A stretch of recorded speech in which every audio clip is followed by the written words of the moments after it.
आज 206वा शौर्य दिन कोरेगाव भीमा येथे लाखो अनुयायांनी त्यामुळे गर्दी केली आहे। 206व्या शौर्य दिनानिमित्त भीमा कोरेगाव येथे लाखो अनुयायी हे अभिवादनासाठी दाखल झालेले आहेत। पहाटेपासूनच ही गर्दी पाहायला मिळते। पुणे जिल्ह्याचे पालकमंत्री अजित पवार यांच्याकडून सकाळी लवकर अभिवादन करण्यात आले, तर खासदार अमोल कोल्हे यांनी देखील अभिवादन केले। प्रकाश आंबेडकर हे देखील अभिवादन करण्यासाठी दाखल झाले होते।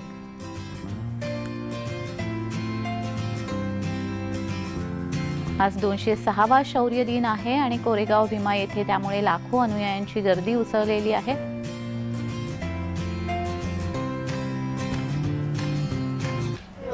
आजच्या दिवशी सकाळी 6:30 वाजता मी आमच्या मंत्रिमंडळातील सहकारी संजय बनसोडे आणि बाकीचे जिल्हाधिकारी, SP, मुख्य कार्यकारी अधिकारी, सगळे अधिकारी आणि अनेक माझे आंबेडकरवादी सगळे चळवळीतले कार्यकर्ते, अनेक संघटनेचे पदाधिकारी असे खूप जण आणि सगळे सहकारी हे सुरुवातीला इथं आले। आम्ही अभिवादन केलं विजयस्तंभाला।